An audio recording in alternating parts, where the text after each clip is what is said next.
selamat datang di Link Space Podcast by Link Produktif. Nah, jadi di sini kita akan membahas strategi mendapatkan modal nih.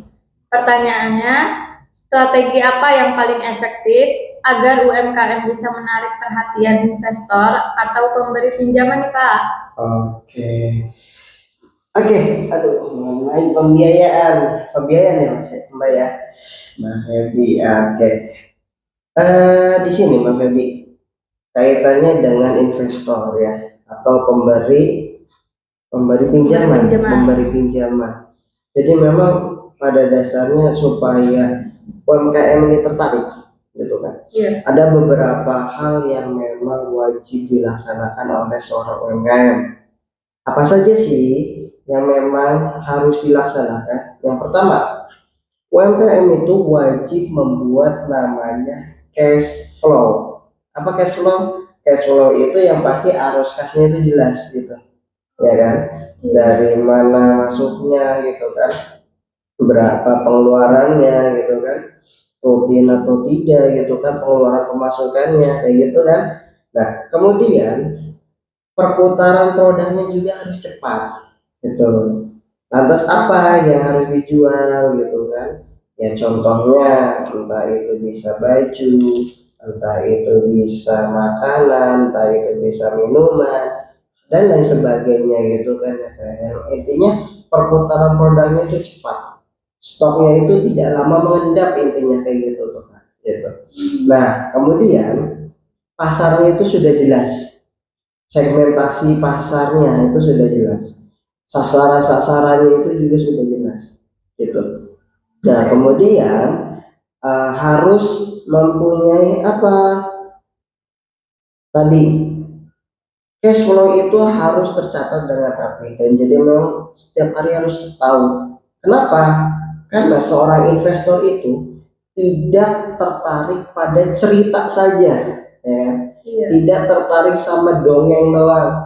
Pak, banyak nih produk saya yang minat nih Pak, banyak nih itu kan penjualannya, tapi nggak ada catatan. Percaya nggak orang? Enggak kan, gitu kan, ya seperti itu kan gitu. Nah, kemudian harus dengan tujuan modalnya ini mau diapain sih gitu.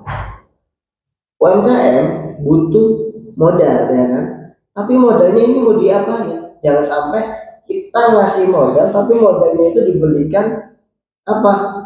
Buat ngambil rumah ya kan? Iya. Buat apa?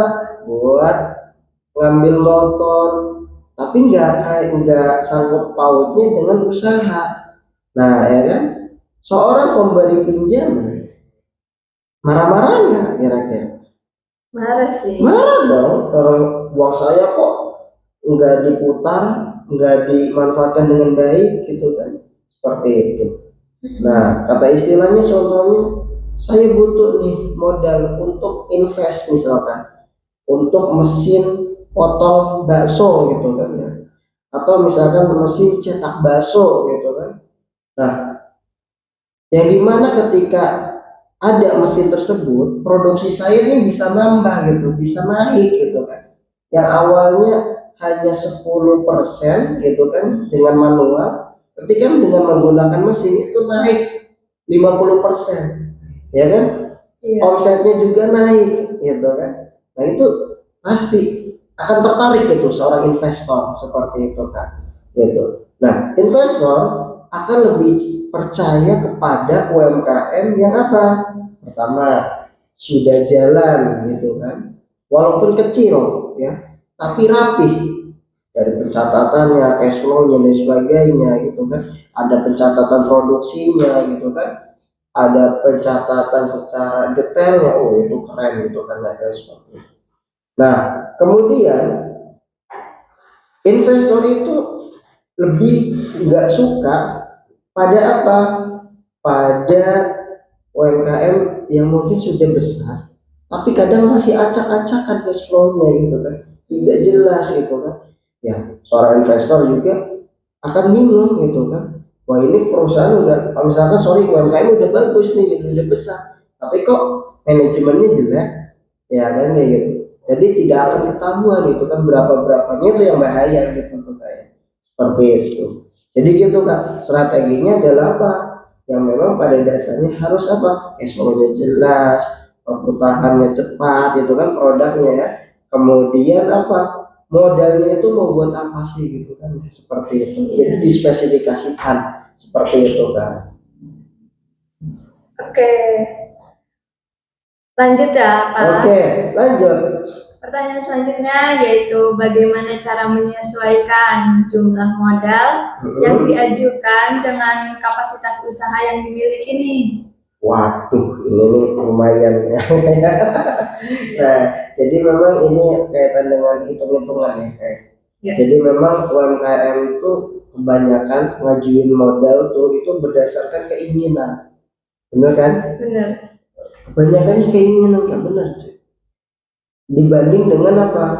Kapasitas produksinya gitu. Dan juga penjualannya. Contohnya, dia ngajuin kur, dapat nih kurnya, buat nikahan banyak seperti itu kan? Iya sih. Ya kan? Gitu. Ngajuin kur, buat ngambil rumah, gitu kan? Iya. Ngajuin kur, buat beli motor. Banyak seperti itu kan. Alhasil apa? Kasihan kan gitu kan yang ngasih mau pinjaman. Kemudian apa? Orang yang benar-benar pengen usahanya maju gitu kan, memperhatikan kapasitas produksinya gitu kan, malah yang tidak kebagian, ya kan seperti itu. Nah, jadi memang pada dasarnya cara realitanya gitu ya, kayak realistisnya ketika memang menghitung gitu kan ya, kayak itu adalah hitunglah kapasitas produksinya gitu kan. Butuh nggak ketika kita mau nambah di kapasitas produksi, butuh nggak kaitannya dengan modal kayak gitu, itu yang pertama. Yang kedua, hitung kemampuan menjualnya gitu kan ya, secara harian. Secara hariannya ini saya pengen nambah lagi nih, pengen lebih banyak lagi nih, nah kayak gitu tuh kan, ya kan. Nah kemudian bisa melihat kaitannya dengan hambatan. Hambatan itu apa? Saya butuh nih mesin bakso gitu kan, supaya produksi bakso saya cepat gitu kan, tidak satu-satu dengan manual sama cendok itu kan, seperti itu. Nah alhasil apa ya, butuh untuk penguaitan dengan pengajuan modal gitu kan, entah itu ke investor gitu ataupun ke bank kayak gitu kan, atau ke eh, koperasi gitu kan, atau bisa juga yang memang menyediakan simpan pinjam kayak gitu. Nah yang keempat memang apa, ajukan modal hanya untuk mengatasi tadi apa ya, hambatan tersebut yang tadi kaitannya dengan butuhnya mesin bakso tersebut gitu kan ya, kayak seperti itu kan. Jadi memang pada dasarnya modal itu ya diajukan dengan kebutuhan pada usaha gitu tuh gitu kan. Jangan sampai keinginan pribadi gitu kan. Kalau keinginan pribadi itu bahaya gitu kan. Jadi ketika memang memberikan pendanaan gitu kan, itu memang pada dasarnya harus terlihat jelas gitu kan. Di situ udah ada PO-nya, udah ada kontraknya gitu kan, kayak seperti itu. Kemudian udah jelas gitu kan keuntungannya juga gitu kan. Maka jangan dipersulit, tapi udah berikan gitu kan. Atau bila perlu di support dengan baik. Nah disitulah UMKM bisa kata istilah naik kelas tuh seperti itu gitu kan. Gitu. Dan juga bisa kata istilah kapasitas usahanya juga dia bisa nambah gitu kan ya, kayak dari modal tersebut gitu kan, seperti itu kan. Baik, kita lanjut ya Mas.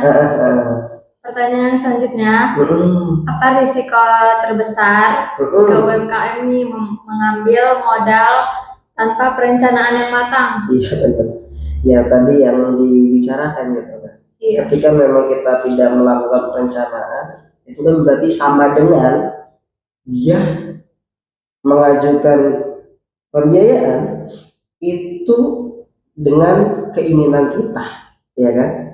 Kalau keinginan itu sama aja, entah itu dia beli apa buat apa gitu kan, tapi tidak melibatkan usahanya, itu yang bahaya gitu kan ya kayak. Nah, supaya tidak menghindari hal seperti itu gitu kan ya. Nah, alhasil yang butuh namanya perencanaan matang. Tadi melihat kapasitasnya gitu kan ya kayak, kemudian melihat butuh mesin atau tidak gitu kan, seperti itu.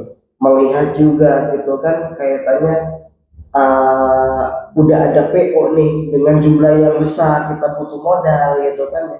Udah ada keuntungan di situ, kita terlihat gitu kan. Nah, tapi kalau misalnya tidak melakukan perencanaan seperti itu, resiko besarnya apa? Yang pertama, barang yang memang akan dibeli gitu kan ya kan. Kalau misalkan dia tidak laku gitu kan, nah kira-kira numpuk nggak stoknya? Numpuk kan? Numpuk. Alasan tidak terjual gitu kan ya kan. Kenapa? Tidak ada pematangan perencanaan seperti itu. Yang kedua, uang habis di aset gitu kan, tapi tidak bisa diputar lagi gitu kan. Nah itu yang memang bahaya gitu kan. Contohnya, Anda beli mesin tadi membuat bakso, ya kan? Tapi lihat dulu, apakah memang ketika sudah beli mesin, gitu kan ya kayak, nih customer itu banyak yang datang atau tidak? Ya? Makanya jangan beli dulu sebelum customernya meludak gitu kan, seperti itu. Tapi kalau customernya udah kelihatan nih sehari, wah kok nambah banyak, sehari lagi wah kok banyak lagi, secara manual tidak apa namanya sudah tidak memungkinkan gitu, sudah tidak seimbang gitu kan ya kayak. Maka yang wajib adanya alat tadi gitu kan ya kan. Sehingga ketika udah ada alat, maka yaitu customer juga terlayani dengan cepat, baik gitu, stok ada kayak gitu seperti itu. Nah, kemudian cash flow itu juga bisa jadi macet kalau misalnya tidak ada perencanaan. Apa? Cicilannya gitu kan bisa mandek gitu kan ya kayak, kemudian kita tidak tahu gitu kan ya, ini rugi apa untung gitu kan ya, seperti itu. Nah yang terakhir, siapa yang akan tertekan? Pemilik dong gitu kan, yang minjem gitu kan, yang minjem UMKM, yang minjem usaha gitu kan, yang minjem modal gitu kan ya, yang minjem modal, maka akan tertekan. Apa? Dia fokusnya pada bayar utang gitu kan, tidak mengembangkan usahanya gitu kan. Saya ngambil uang gitu kan di di bank gitu kan atau di koperasi gitu kan, sekian juta saya belum bayar gitu kan, ada bulanan yang harus saya bayar gitu kan. Dia kepikirnya ke situ, bukan kepada apa pengembangan usaha. Karena apa?